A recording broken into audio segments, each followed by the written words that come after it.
올 하반기 부동산 시장은 정말 내릴까요? 안녕하세요. 제갈량TV의 제갈량입니다. 행복을 찾는 방법은 누군가에게 감사를 받을 기대를 하는 것이 아닌 베푸는 즐거움을 누리는 것입니다. 저희 제갈량TV는 즐거움을 누리고 애청자 여러분들은 행복을 찾을 수 있도록 길을 안내해드리고자 합니다. 홍남기 부총리가 지난 9월 부동산 시장 점검 관계장관 회의 모두 발언에서 정부 정책 효과로 주택시장이 안정화 추세 국면에 진입하고 있다고 평가했는데요.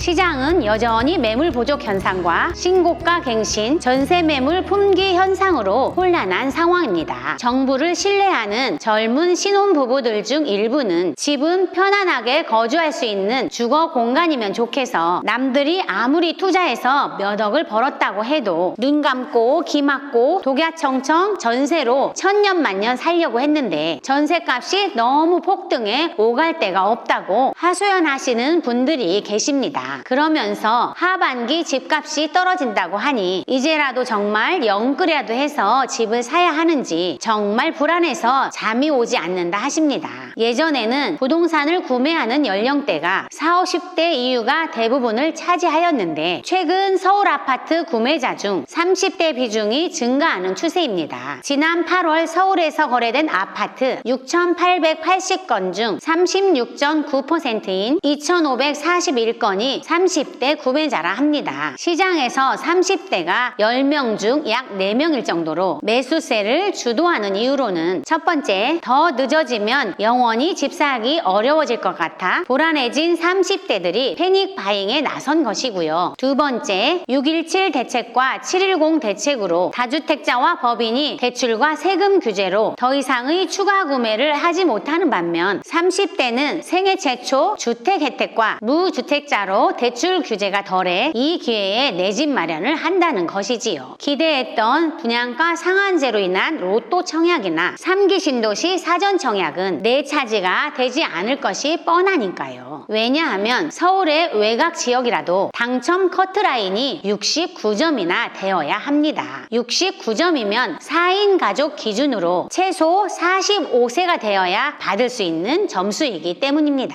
실제로 현장에서 지난 7, 8월 강남에 10억이 넘는 재건축 빌라를 구입하러 오신 30대 부부 여러분들이 다녀가셨는데요. 처음엔 부모님들이 증여를 해주셨나 생각했는데 온전히 본인들의 노력으로 장만하는 거라고 해서 깜짝 놀랐습니다. 아무리 맞벌이로 고액 연봉자라 해도 30대 10억은 너무 큰 돈이라 재차 물었더니 위례나 판교, 광교 미분양된 아파트를 4억에서 6억에 싸게 구입해서 12억에서 14억에 매도하여 상급지로 갈아탄다는 것이었습니다. 한국경제 칼럼에서 이제는 투자 목적이 들어가지 않은 실수요는 없다고 합니다. 우리 모두가 거주할 집 한 채만 가지고 있어서 집값이 오르든 내리든 올라도 다 같이 오르고 내려도 다 같이 내리면 신경 쓸 일이 없겠지만 하필이면 다른 사람들 부동산 가격은 천정부지로 오르는데 내 집만 10년째 제자리 걸음한다면 얼마나 속이 상하겠습니까? 그렇다면 올 하반기 부동산 시장은 정말 내릴까요? 대답은 내려야 하지만 내릴 만한 여건이 안 된다는 것입니다.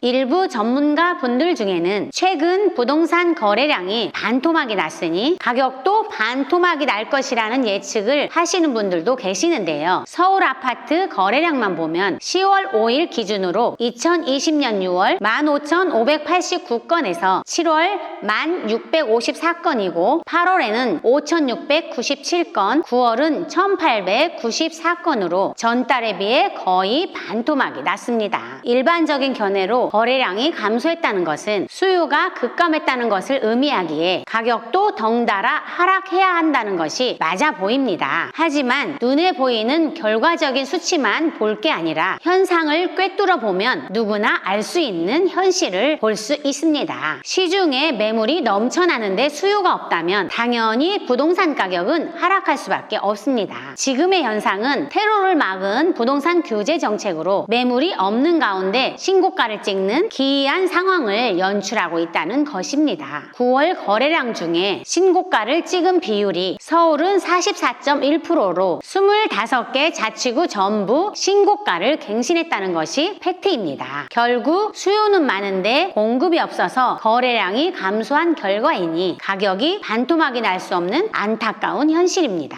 향후 구체적인 수급 현황을 살펴보도록 하겠습니다. 먼저 공급을 확인해 보겠습니다. 첫 번째, 정부의 9.13 대책에서 수도권에 30만 호 주택을 공급하겠다 했는데요. 이 중 17만 3천 호를 3기 신도시로 공급할 계획입니다. 문제는 급한 불을 끄기 위해 3기 신도시 사전 청약을 하고자 하지만 실질적인 분양이 이루어지는 시기는 빨라야 2021년 하반기, 2022년이나 되어야 한다는 것입니다. 두 번째, 2020년 4분기 입주 물량은 6,601호로 하반기 공급이 턱없이 부족하다는 것입니다. 반면 수요 측면을 보겠습니다. 첫 번째, 대기하는 전세 수요가 너무 많습니다. 3기 신도시 사전 청약과 분양가 상한제 혜택 청약으로 무주택 세대주 자격을 유지하기 위해 전세로 눌러앉는 경우와 임대차법 개정으로 인해 전세 재계약 건수가 증가하므로 시중에 전세 물건이 감소하여 일부 서울 대단지 아파트의 경우 전세 매물이 단 한 개도 없는 단지가 있을 정도입니다. 요즘 부동산 사무실에 전세를 구하러 오시는 신혼부부들이 많으신데요. 방배동 신축구 투룸빌라 전세 가격이 3억 5천에서 4억 정도로 올랐음에도 불구하고 매물이 없어서 집을 보자마자 10분 만에 계약을 하는 사례가 빈번합니다. 처음 집을 구하는지라 부모님과 상의하는 사이 마음에 드는 집이 계약돼 버리면 집이 없어 발을 동동 구르는 경우를 접하게 됩니다. 두 번째, 자금의 유동성입니다. 올 상반기 미 연준의 금리 인하로 한국도 두 차례의 금리 인하를 할 수밖에 없는 상황으로 0%대 저금리가 계속된다는 현실입니다. 경제가 급속히 악화되면 현금이 귀해져서 부동산 가격이 하락되는 현상이 나타나는데 경기 침체를 대비한 조치들이 반대로 거대한 유동성으로 바뀌면 안전자산 선호 현상으로 부동산 가격이 떨어질 수 없는 것이지요. 또 다른 이유로는 3기 신도시로 인한 땅값 보상금입니다. 2020년도 전국 토지 보상금은 45조인데요. 이 중 3기 신도시로 인한 토지 보상금은 약 36조 수준입니다. 토지 보상금은 대부분 주변의 토지나 주택 구입으로 재유입됩니다. 그 이유는 대체 토지로 인한 양도세 감면 혜택과 인근 부동산을 1년 이내 매수 시 취득세가 면제되기 때문입니다.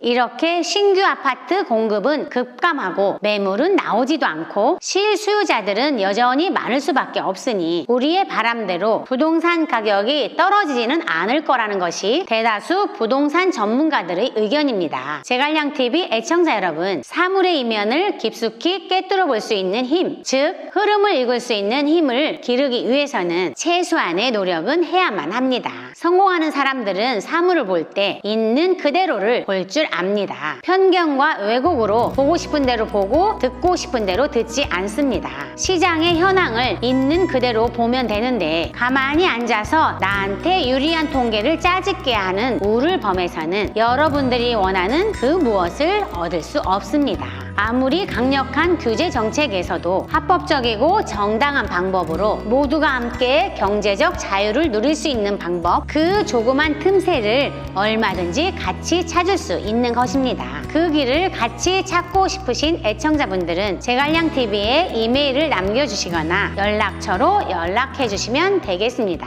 감사합니다.